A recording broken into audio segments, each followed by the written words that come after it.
Bonsoir à tous, mesdames et messieurs, bienvenue à cette édition du journal.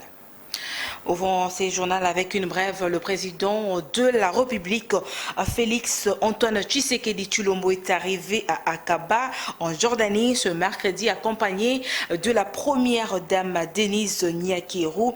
La ville d'Akaba, une des stations balnéaires de la Jordanie, elle abrite un mini-sommet organisé par le roi Abdallah II. Le détail de nos prochaines éditions.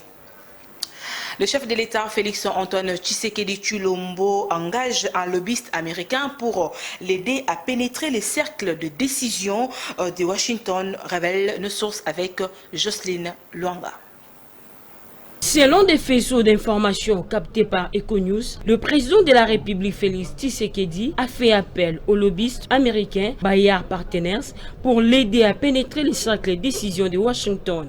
En contrepartie, le président de la République devra débourser environ 900 000 $ américains par an pour bénéficier des services Bayard Partners. À quelques mois des élections générales de 2023, Félix Tshisekedi déploie le gros moyen pour obtenir le soutien des États-Unis, un terrain qu'affectionne ce potentiel concurrent, principalement Moïse Katumbi Tshapou. Aux États-Unis, les lobbyistes ont l'obligation de rendre public les contrats qu'ils signent. Ce secteur est réglementé dans ces pays de manière à permettre à ce que tout le monde comprenne l'objectif poursuivi par ces lobbyistes auprès du gouvernement américain. Selon des informations recoupées par Econews, le lobbyiste américain Bayard Partners a signé un contrat de 1 an de 900 000 $ américains pour fournir des services de conseil stratégique du Congo concernant ses activités avec le gouvernement américain. Mais la question se pose sur l'opportunité de ces contrats à l'approche des élections. Aussi, qu'est-ce que peuvent justifier les négociations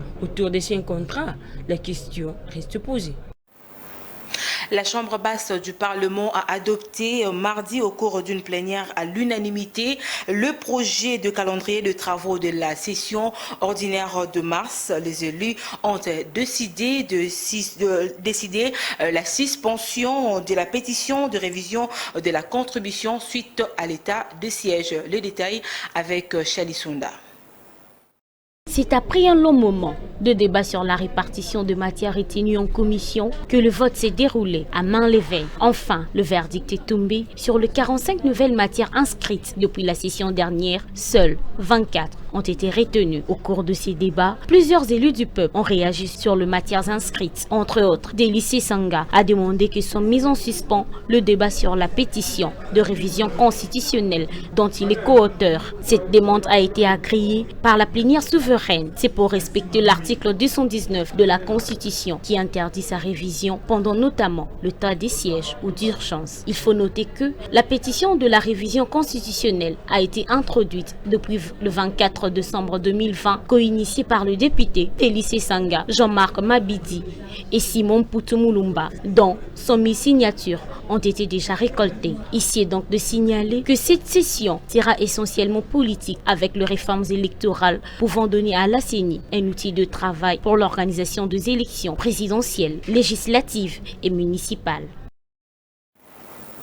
De l'autre côté, la Namibie vient de prolonger le contrat sur le quota de pêche signé avec le gouvernement congolais jusqu'en décembre 2022. L'on se demande si cette annonce aura de l'impact sur la motion de défiance déposée contre Jean-Marie Kalumba à l'Assemblée nationale, élément de Justin Manyongo. Suivez.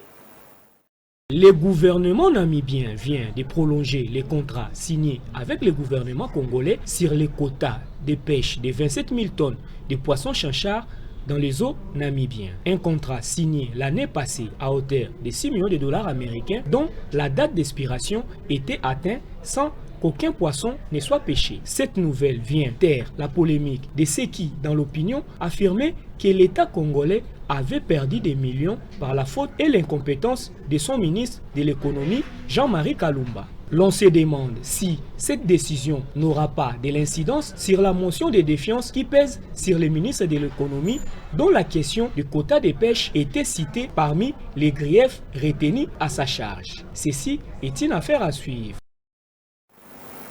Toujours dans le même sujet, sur le prolongement du contrat, sur le quota de pêche signé avec la Namibie, Maître Gédéon Kolela, secrétaire national des acquis de l'autorité, demande aux Congolais de patienter jusqu'à sa décision. Suivez.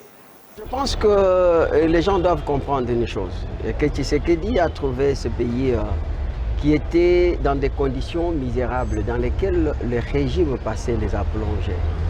Et que aujourd'hui, commander le bateau de pêche, ce qui est une bonne chose, parce que c'est un projet à long terme. Mais en attendant, les Congolais, ils ont faim. Il faut trouver une solution palliatoire. La solution palliatoire, c'était que, parce que nous avons ici des opérateurs économiques de mauvaise foi, qui eux-mêmes sont producteurs, importateurs, transporteurs, et ce qui fait que tous ces éléments faisant combine, il leur permet de gonfler le bénéfice jusqu'à 300-400%. Raison pour laquelle l'État a pris cette résolution de lutter contre donc ce flambé de prix pour que les Congolais, non seulement qu'ils doivent acheter tout en gardant leur pouvoir d'achat, mais aussi avoir un prix qui est juste.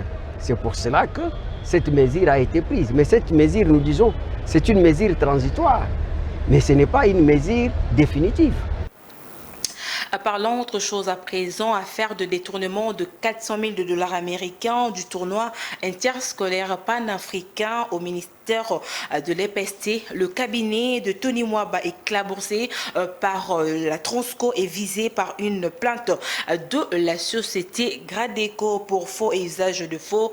Prince Epenge, communicateur de la coalition Lamuka, considère cette affaire comme scène de théâtre. Il est devant Jocelyn Longa et Harold Massamba. Suivez.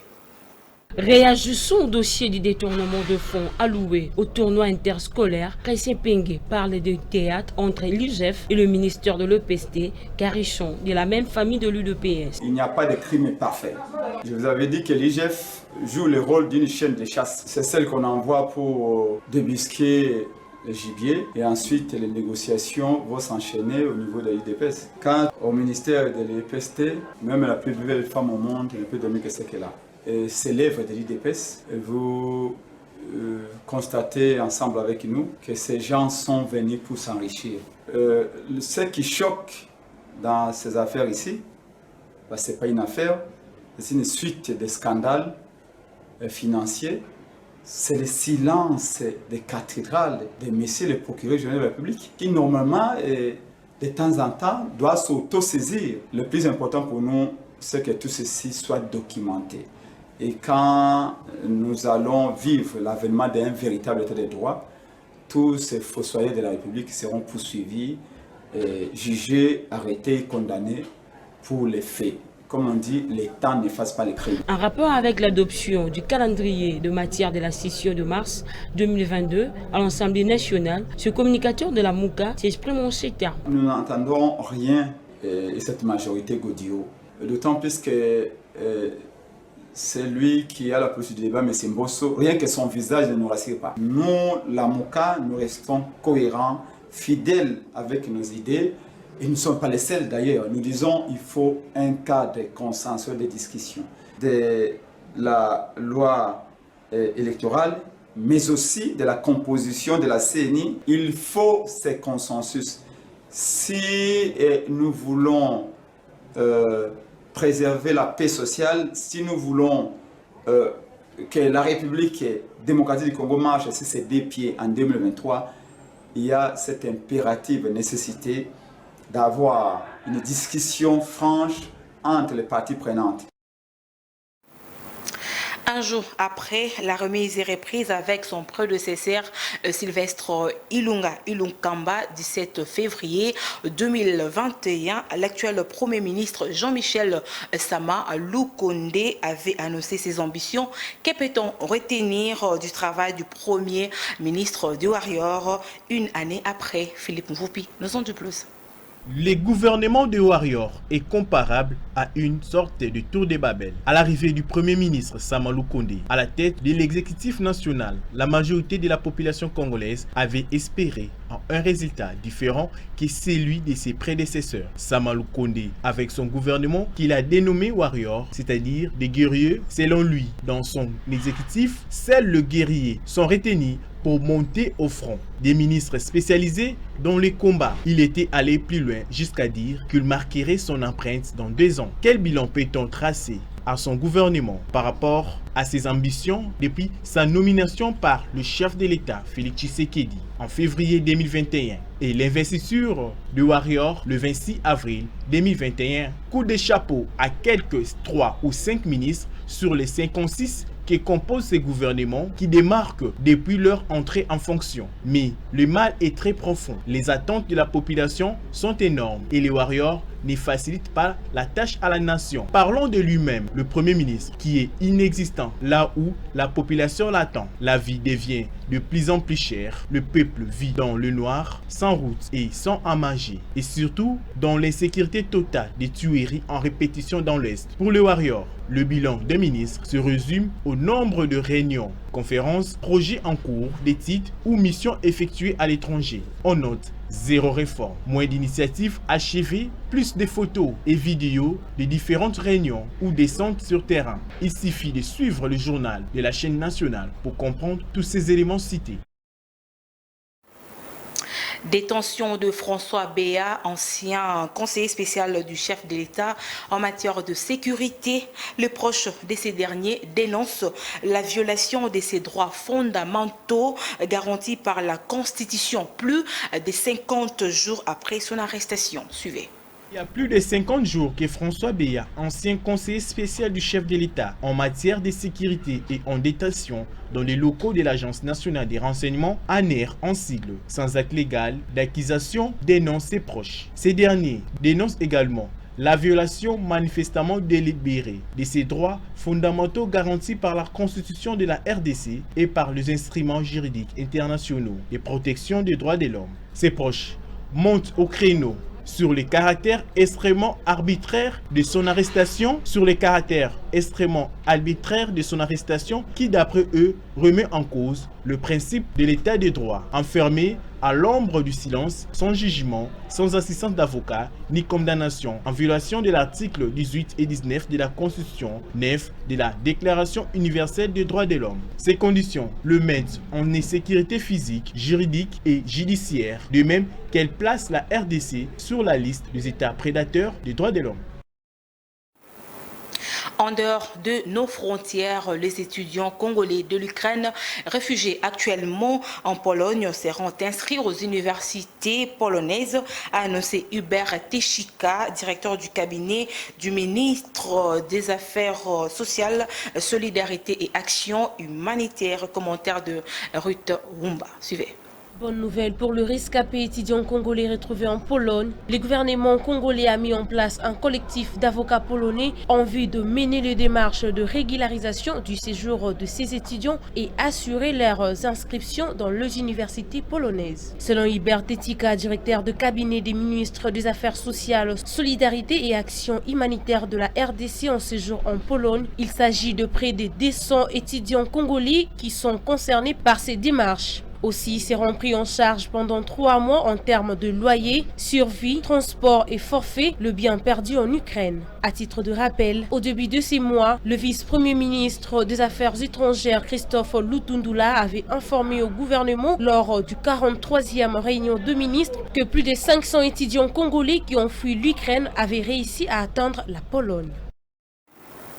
Parlons société dans ces journaux, lancement officiel du projet Procumotrad par la coordonnatrice du plateforme CPDC Asbel, Madame Rebecca Botomuto Baseka, mardi 22 mars, dans la salle retrouvailles au quartier des Bonhommes, dans la commune de Matete. Reportage signé Jojo Moulumba.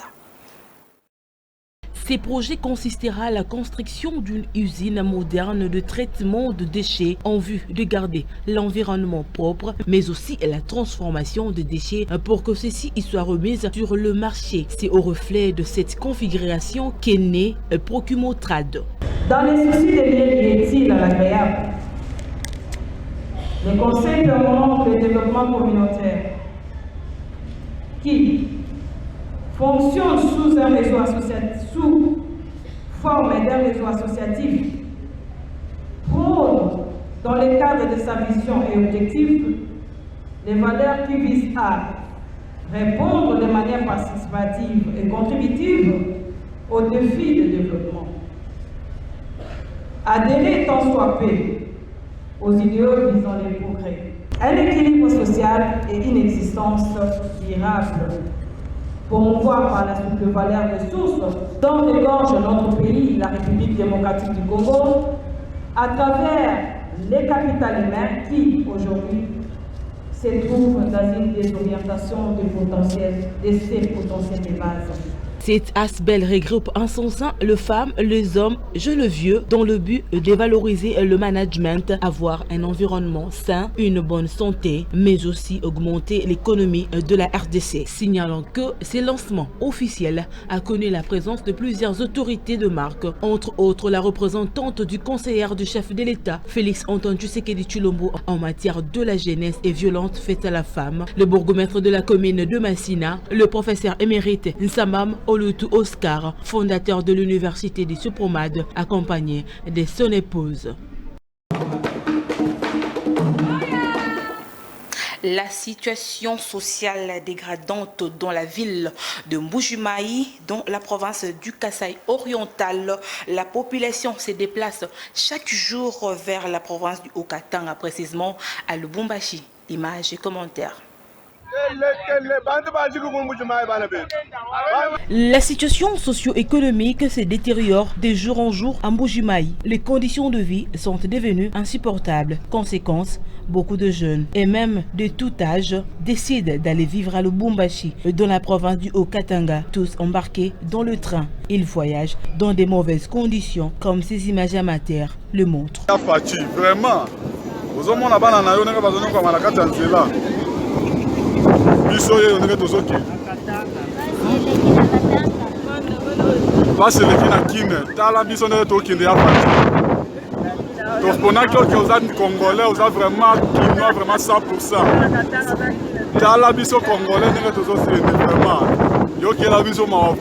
Malgré les nombreuses promesses, le Kasaï manque l'électricité, l'accès à l'eau potable et tant d'autres éléments utiles pour la vie.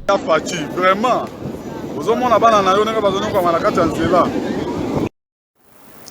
Ouvrons ces chapitres consacrés au barrage Qatar 2022, match du barrage du mondial Qatar 2022. Le Léopard de la RDC ont démarré avec les entraînements à 2 jours de croisée. Le Maroc, le vendredi 25 mars prochain, au stade de Martyrs. 17 Léopards ont répondu présents à la première séance et qui a été marquée par la sérénité dégagée par les hommes d'Hector Cooper de Doumbala pour le détail.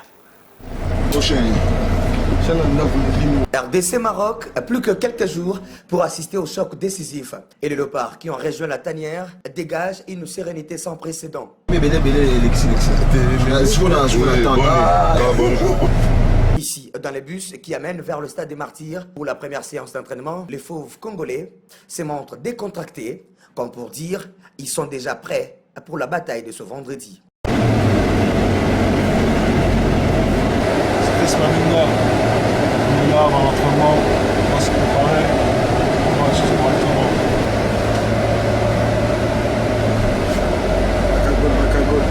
Il est 16h pile, le bus est accueilli en triomphe par les rares supporters congolais, avertis à l'entrée du stade des Martyrs, du côté où il est ri.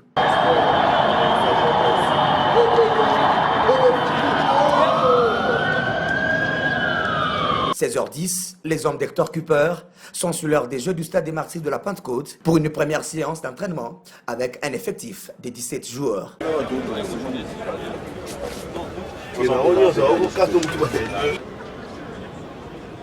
La séance démarre sous la houlette du staff technique qui ne veut rien lâcher et rien rater en termes de détails avant d'aborder les lions de la classe du Maroc. Un tour de terrain pour tout le monde. Question de relaxer le muscle après des matchs dans les différents championnats où évoluent nos fauves et un long voyage pour atteindre Kinshasa.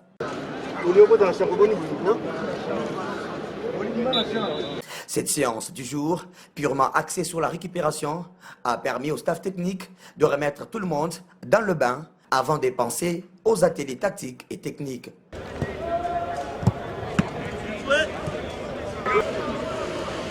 Et parmi les joueurs présents, Mokoko Amale dit Soso, toujours confiant au groupe. On est soudés pour le match là. Nous avons Bisso et les bien. Il faut pour nous point aller, point arrêter. Tous à qualifier. Il y a beaucoup de temps. Tu es à coup de monter. Tu dois déterminer Bisso Nyonso. Pour un point haut, quoi. Point haut, c'est important pour le Bisso. Surtout, tu bandis premier match dans Martyr. Tu as tout échoué, quoi. On est soudés tout le monde. La préparation est donc lancée. Il ne reste que les 90 minutes de ce vendredi pour voir si la RDC peut bien baliser le chemin de la Coupe du Monde.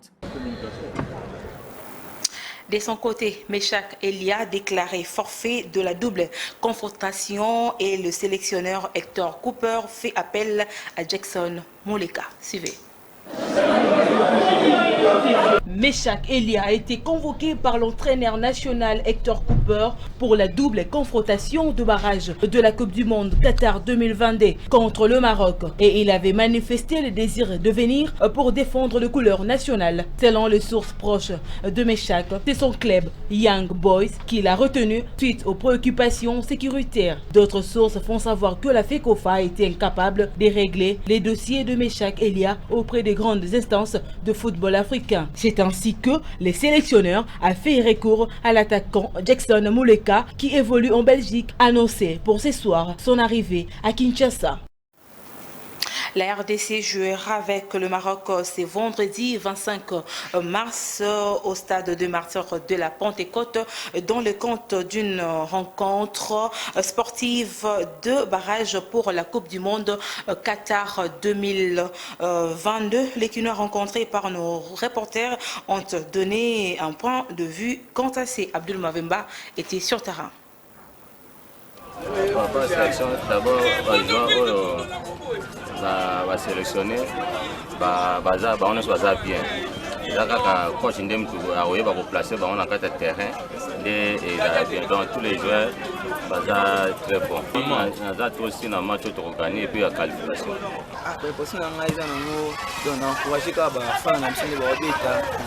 Bon, on va défendre le pays dans Qatar 2022. Un souci dans un coach là, ça qui se paye dans mon pays. Parce que la sur la terrain, la sur du monde. On est vraiment soit qui n'a pas vraiment. Là, c'est la choix dans les gens, les joueurs, mais après la vie, on va mettre assez pour gagner le match. Autant qu'il y a le monde en patriote. C'est plus la sélection. Pour ça, la sélection, il est à Banda, il les joueurs, on a pas beaucoup de